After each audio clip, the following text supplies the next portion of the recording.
Have you ever found yourself in a toxic relationship? Maybe you're in one right now. It can be a romantic relationship, familial relationship, friendship, or even employment. Sometimes we don't always recognize those ones. If you're saying, yes, I am, or I have been, and you're trying to heal from those relationships, or you are looking for ways to be more at peace with yourself and move into your own life, then you're going to want to tune in to this episode of Road to Radical Visibility. Hello, friends, and welcome. I cannot wait for you to meet my guest today. I am so excited. My name is Rachel Freemon Sowers, also known as the Breakthrough Bitch, because I am passionate about helping people in the LGBTQ+, neurodiverse, and female communities be more bold in the expression of themselves, their mission, and their truth in business and in life. My goal is to help you be 100% yourself 100% of the time. And I know I do say this often in my episodes, but today's episode will be off the chain just one more time. So I want to let you know that I met my guest through my mentor officially, but I do have a confession to make. And we'll see how she feels about this. But I was fangirling a little bit on TikTok. You may know her as that spiritual shrink. Her name is Diane Webb, and I am so privileged to have her on the show. She is passionate about using her curated group of agent techniques and newer neurological techniques to bring healing to survivors of toxic relationships. Yes, you're going to want to hear the information. I guarantee it. She helps people redesign their consciousness on a neurological level and on a spiritual level. So important to bring the mind, body, and the spirit together for healing, to really clear out the impact of manipulation and mind control that happens or that has happened in those toxic relationships. Please help me welcome my guest, Diane Webb, to the show. Welcome! What a beautiful introduction. I'm so humbled. Thank you. I love that. I love that we were connected on TikTok before, and it's just great to be here. Thank you so much. Well, and I don't think I told you this, but when we met to say like, hey, let's see if this is a good match to be on the show. And I knew you looked familiar, but I was like, oh, I see lots of people. And when you're on social media and you're an entrepreneur and you're in all of these different places, sometimes you don't. But then when you said your name and who you were, I think I was shocked by that. I don't know if you noticed, but I was like, oh my God, you're that person. That's very humbling for me to hear. Thank you. I love TikTok. I feel like a part of me comes alive in that space. I think that TikTok is really a conscious platform, really a lot of spiritual people. And I think people don't think that on TikTok, but there's this whole other counterculture that is evolving from TikTok. So it's not just dances, the teenage with their dances, like it's beautiful and amazing how they're sharing, expressing that way. But then there's also maybe some older millennials and older adults who are on there talking about spiritual ascension. Yeah. And it really lights my soul on fire, so. I couldn't agree more. That I love the platform. I'm glad I got on it. And I do believe that there's movements happening there, even in LGBTQ+ community, like you said, the spiritual community. One of the things about, being on social media and in a platform like TikTok, it's really creating your own radical visibility.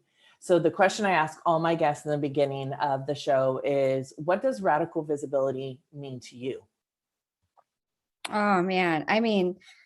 I read that question because I knew, it's what you do, right? So I knew we were going to talk about this, and it is a beautiful, but like maybe a traumatic question for me, but in a good way. There's post-traumatic growth when it comes to me and a lot of people that I work with in terms of radical visibility. And what I mean by that is I do this work with people to overcome toxic relationships. One, because I'm a licensed therapist, right? It's my background, but also because I'm a victim of 2 back-to-back relationships with narcissists when I was a young adult in my formative years. And I was deciding what I was going to do and who I was. And one of them, his mind control tactic was to tell me that no one was ever going to take me seriously as a therapist, And so in my background, it was, how dare I be a therapist to begin with one person. But then when you talk about radical visibility on TikTok, for example, online, in the counseling practice that I grew in my local area, all of this visibility was something, it was so many bridges I had to cross in order to be able to do every step of that, all the way from Yes. becoming a therapist, even saying that I'm going to go to school to be a therapist, all the way to where I am today, an international coach, owner of a counseling center, and licensed therapist too, right? Mhm. So Mhm. radical visibility for me is an act of defiance. It is a rejection of my narcissistic abuser. It is a way that I have continued to illustrate my post-traumatic growth. Every time that I do something like this with you, or go on TikTok and lip sing as I'm talking about narcissistic abuse, any of those Yes. things, I am like going against Mhm. all of that toxic manipulation and mind control that I went through. Mhm. And now it's easy, right? It's almost like, brushing my teeth. Like I don't even think about it when I go on TikTok, or when I talk to people live on camera, or, when I meet clients. But there was a time when everything inside of me would light on fire. The fight or flight would just get Mhm. activated right away Yep. whenever I put myself in a position of being someone who knew what they were talking about, Mhm. because of what my narcissistic abuser did to me before. So for me, that answer is, it's about your post-traumatic growth. It's about overcoming something really hard to be able to be visible in the first place. Mhm.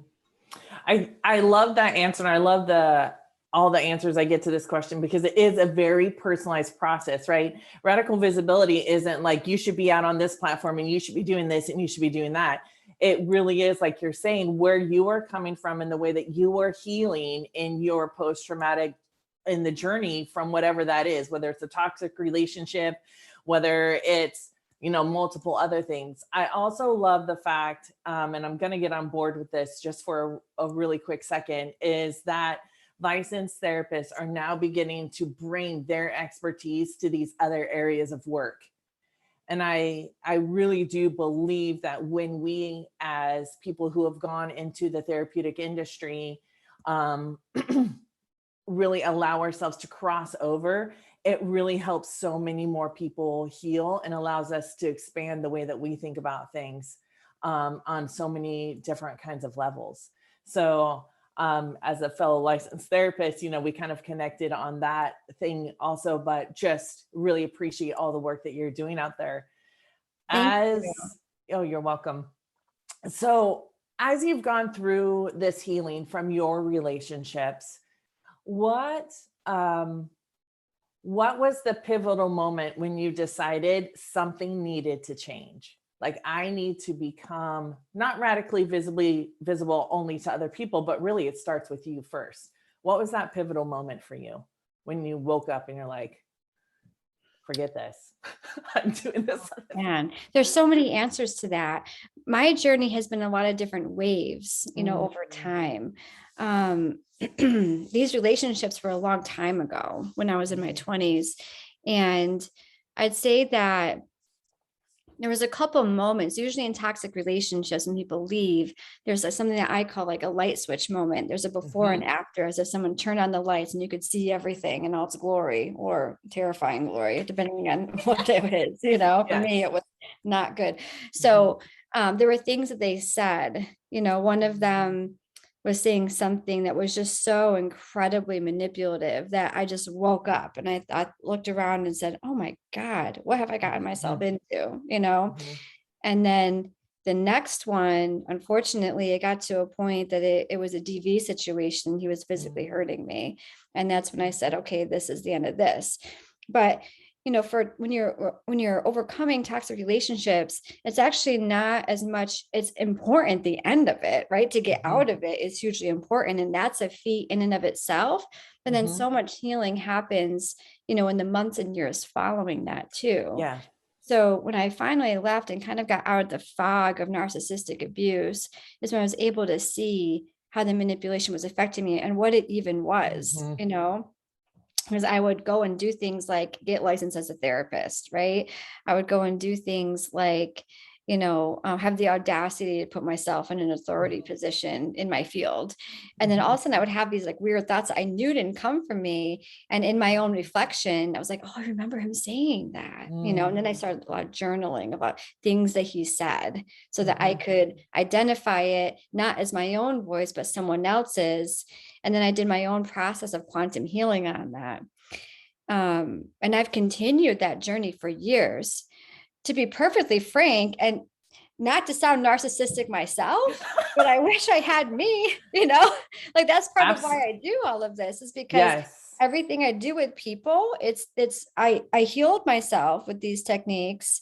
And a lot of it, not that I, invented the techniques or anything, but I took together, I noticed what was really resonating for me, was really working for me. And I recognized, wow, I took a quantum leap with this one. I'm going to keep that one in my back pocket. Then I use them with my clients, my therapy clients. And then and realize that people who, aren't in therapy still could make use of this, because not everybody that's recovering from a toxic relationship has psychiatric symptoms that they need therapy for, but they still want to rewire their consciousness to tap into the abundance code and to tap into the version of themselves that's just living really fully with no resistance whatsoever. Right. And so that's what I'm doing in the coaching space. So it was a lot of different waves of those moments, right? The most pivotal ones being when I initially left, but then the more subtle and honestly, the more important ones being the self-talk, the repeated tapes that were in my head. It was like on repeat over like a record, which is going on and on. And finally I turned my attention to it and I was like, that's not my own voice right there, So that wave as well. But my process took me many years. And in my coaching, thank God, I can condense it into 6 weeks so that someone doesn't have to go through what I went through. Because the process, when you know what to target, it's really rapid fast for someone who is looking for coaching versus someone who needs therapy because of psychiatric symptoms from PTSD, which is definitely a thing with these toxic relationships. Yes. I think it's such a beautiful thing to recognize that, it can be done in a shorter amount of time, but it also can be done as your clients need it. And you can meet them along that wave as they're going through all these, because it does shift and it does change. I love about like how you separated and you were to see this wasn't my thought process at all ever. But this is what I adopted and thought that I was mine. And now you were able to kind of, because you stepped out of that and had reduced a little bit of the immediate trauma response, it really opens us up to be able to see things more clearly, because we're not just in our brainstem the whole time, right? Right. And my clients get to experience that same thing as with not in necessarily toxic relationships, but all the things they've been told has been their identity, when it really is, as you and I both know, cultural and societal constructs, and why you're still not ever good enough, and why those feelings keep coming back. And in the work that, that you do, moving through the toxic relationships, really does break generational trauma too. I mean, I'm so glad you mentioned that, because, I believe, and I don't want to speak out of turn, but I do feel very strongly that people in the LGBTQ community are told who they are often, instead of being able to discover who they are.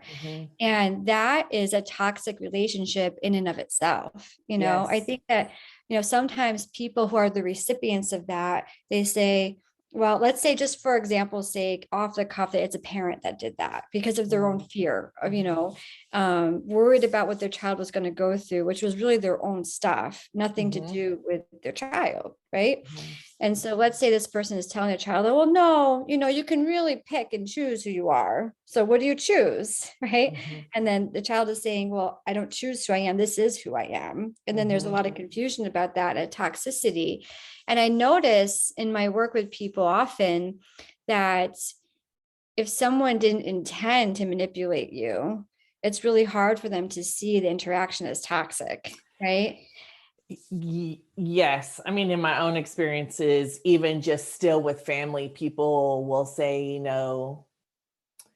hate the sin, love the sinner. They'll tell you to your face in your family, like, I love you, but they fully believe that you're going to go to hell.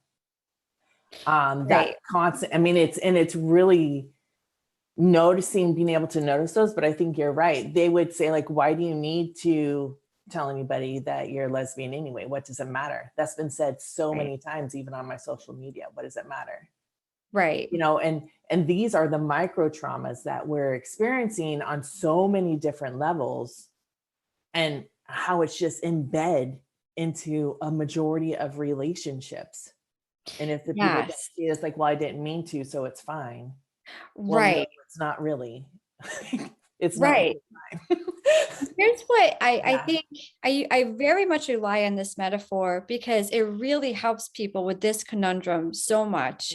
Mhm. Like let's say a car accident, right?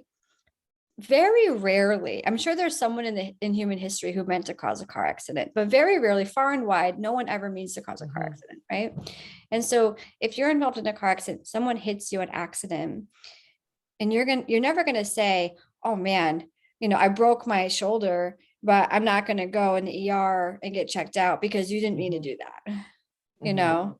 Right. Mhm. And so it's the same thing with emotional wellness, that someone might not mean to hurt you or have any intention of hurting you, Mhm. but something happened. And so there is pain for you, and you have every right to heal that pain, even if Mhm. someone didn't mean to. Just like you get treated for an injury when you're a victim of a car accident, when that person didn't mean to hit you. Mhm. Like getting treatment for that doesn't mean that you're blaming the person that caused the car accident. You're just acknowledging the pain and hurt that you have and Mhm. healing that.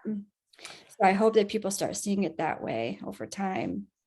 Yeah, I do too, and I think that's why you and I are such. I would call us. I'm going to call myself, and I'm a crusader for this work and for speaking up for people who aren't able to see these things, or really for whatever reason aren't able to see them in themselves just yet. But I want to be a mirror for an acceptance, a true acceptance. I want to be the mirror of no judgment for themselves, and to offload all of the BS that we're told. I mean, and two, I think in your example, I think it's a beautiful example of being able to heal emotionally and not have to take on the responsibility of that other person either. And not to say like, oh, well, I did something, and then they in turn, then this is what happened to me, so it's all my fault, right? Because Right. we're told that to, well, you weren't born that way, you're choosing that in the LGBTQ plus community. Even for women, I mean, I know so many women that run around taking responsibility. What did I do to hurt you? And Right. that is almost like the opposite of this other part, you know? Right. Right. And really, the first step, like step one, is to be able to recognize the Mhm. toxicity that your consciousness is wired around, in Yep. order to then rewire your consciousness into your most optimal state where you can just shine so brightly, just you as you are, you and your Mhm. divine connection to source energy. And Yep. that's what I'm really super interested in. And Mhm. whatever personal story that means for somebody, whatever that is. And sometimes the toxic person in their life truly didn't mean to be toxic, and Absolutely. came from a good place, but it came from, like, for lack of better words, ignorance or misunderstanding or Mhm. fear on their part. Now, I do also work with people who the perpetrator in their life, the toxic person, was meaning to be very Mhm. manipulative and very abusive, so it doesn't always look like that, though. It's like on a spectrum, but it's Yes. about not saying, do I deserve to say this was toxic for me, but instead, what was toxic in my life, and how did my own neurology wrap itself around this, and now what can I do? Because I think what's so heartbreaking for me is when someone doesn't acknowledge the toxicity, Mhm. because of their own fear or guilt. And then Mhm. it stops there, the whole process, and they miss out on all this other stuff that could be available to them, the heart opening and the connection to source, and just feeling so aligned within yourself, right? So for me, the heartbreak is when someone doesn't even give them a shot to do this process, whether it's with me or anybody else or on their own, Right. any of it. Mhm. Yeah. Yeah, I there's just so much I believe this fear and shame that people don't even to recognize that that they're under. Even in my town where I live, the LGBTQ plus community is still really small, and we on some level think that we're free, but in reality, if I were to go to Sacramento, San Francisco, I would feel a lot more free than I feel here in being myself. And it's like that realization, it happened to me when I was down south, and I was like, oh my gosh, this is what this looks like. This is what this feels like. There's still oppression in my town, although all of us feel like, oh, we can do this now. Well, you can have the pride flag painted in this one prominent spot for 1 week, and that's huge progress. And I do believe that's huge progress. And yet there's way more to be done. And then, so having that realization and having that courage of heart to be like, I see myself in this, and how do I want to be in this? Like, what do I want to shift my interaction to be? Right. And then in so doing, not feeling like you have to water down any part of yourself to have that radical visibility that you help people to achieve. When you stand in front of a camera, in front of an audience, when you're speaking in front of people, when you're, passionate about a platform, it's so priceless to be able to just be there as you are without having to hide any bit of yourself. And that's where someone's power and passion comes through and really motivates a movement, right? Yeah. So, we just love what you're doing, Rachel. It's really great. Well, I love what you do too, I guess. I mean, so now all of you know, if you've been listening or watching the show, listening on the podcast, now you know exactly why Diane is here, because these are all the things that are needed in this world so much now, more than ever. And I really, truly believe that if you felt like you can resonate with what Diane is saying, if you have, just anything about this podcast that has come to light for you, we would love to hear that, what's come to light for you. And of course, I'll ask Diane in just a little bit about where you can reach her. And for sure, all of her information will be in the description below this video and in the podcast description. But before we wrap it up here, I am really wondering, we've kind of talked about like the first step, right? You mentioned the first step, but what is one thing that if someone is experiencing, this may be two different things, someone who's experiencing a toxic relationship, and then maybe someone who's healing from a toxic relationship. So someone that's in it, what can they do right now to help themselves? And what can the person who is healing from a toxic relationship do right now? So if someone's in a toxic relationship, to me, my first gut reaction is, well, you got to leave that relationship, but I do have understanding that it's not always that easy for people. There's often children involved. If it's a romantic relationship, if it's a marriage, it could be your mother, it could be your father, it could be your brother, it could be your boss, and you really might need that job, so I understand it's not always that easy. I say, if you're 100% sure this is a toxic relationship and you see that it's not changing far and wide, I hope you're able to leave that relationship. If it's a romantic relationship, especially. If it's a different kind of relationship, like a parent relationship where you can't necessarily leave, and you could to a point, right? For some people in some situations, but really think about what boundaries you could have, and try to have no limits on that. The thing that I get back from people is, well, if I set this boundary, then they won't follow it anyways. Well, then that's information that you take and then you go from there. But the first thing is set the boundary. And if they're not listening to your boundary, then you have to just enforce the boundary on your own, right? So if you say, I can't spend as much time with you, if X, Y, and Z is happening when I'm with you, then just follow through on that. Just drastically reduce the amount of time. Find out how much face-to-face time is actually healthy for me, and then hold yourself accountable to that, right?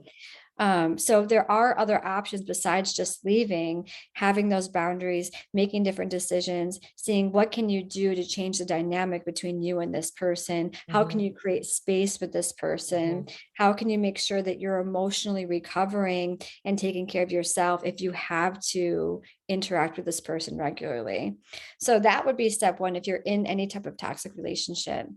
If you're recovering from a toxic relationship, I know I'm probably repeating myself, but really the most important thing to do, first of all, is to understand their manipulation and mind control tactics, whether they meant to be manipulative or controlling or not, right? So intention doesn't matter. What actually happened? How did they manipulate you to see yourself differently? How did they lead you to question yourself? Write it out and see how it matches up with your own internal self-talk.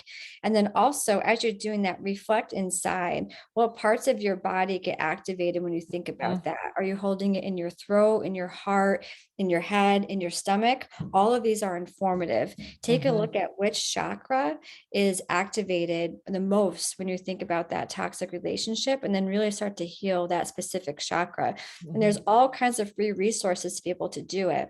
So if you're, let's say, for example, if you're activated the most in your throat, which often happens for people recovering from toxic relationships, there's all kinds of free meditations, throat chakra meditations to open it up again so that you feel less tense and more like you can speak your truth. Sounds super woo-woo, but these are things that I know are a thing for people dealing with this that are so therapeutic. And no one needs a coach for either one of those things. Then the other thing I would say is, when those thoughts come up for you and whatever you're doing to be radically visible, and you have that internal negative dialogue going on, try to hear it in that person's voice so that you can say to yourself, that's them, that's not me, right? Because where we really get tripped up is when we think it's us talking to us. We think that our own voice holds this deep wisdom, but it's actually trickery. It's not our own voice, it's someone else's voice, and that gets internalized by our own voice because of the neurological connections that are made when we're the victim of mind control and manipulation for an extended period of time. It sounds like our voice because of neurological connections in our brain, but it really, really isn't. And you can show your brain that it's not very easily with just a couple of things, like imagining it's them telling you. When someone had a lot of toxicity in their life and they couldn't even delegate like who said what or whatever, sometimes we imagine Trump saying it just to like help them see, for some people, and respect to all people, whatever their political beliefs are. But for many people that work with me, that was very helpful to be able to say, like, I don't agree with things that he says, to be able to delineate that's that, and this is what I think, and that's not what I think, and that's someone else's voice. And you can pick anyone that resonates with you, that it's like, this is the sign that it's not you talking. So those are my tips for the self-work. So support all of those tips. Yes to all of those tips. I also help. One of my clients that we did together not that long ago is really, she's like, well, these are all the things I have to operate by. And I said, well, let's write out a list of all the rules you thought like the rules that were made for you. Like, who told you this? What is this thought? Where does this come from? And literally she came up with like in between 75 and 100 rules she was taught to follow in her life that were never hers. Right. And so as we move forward through this, it is really about noticing what is not yours and what is yours. So as you move through this, it is really, I can't emphasize it enough and second what Diane said about noticing what is yours and what really hasn't been yours, and identifying those things throughout that. All right. So thank you, Diane, so much for spending some time here with me, for letting my audience get to know you and what you do and how much goodness and love for self and others you're spreading in this world and healing. If anyone listening in the audience wants to follow you or get to know you more or hire you, where would they be able to find you? Sure. So I'm active on TikTok, obviously, like we talked about. My handle is That Spiritual Shrink on there. My website is www.mindmovementcoaching.com. Mm. And my email address, if you want to connect with me personally, is Diane@mindmovementcoaching.com. Well, I hope that that this episode has touched anyone in the audience. If it has, please let me know. I would love to pass that word on to Diane, because really it is about you finding the best ways for you to be 100% yourself 100% of the time, and being radically visible to yourself so that you can have and live the life that you want to live without any kind of restrictions, like I think Diane said before. So I'll end this video like I end every single video. Please make sure to stay true to yourself, be kind to others, and always, always, always honor the wise one that is within you. I'll see you all later on the next Road to Radical Visibility episode.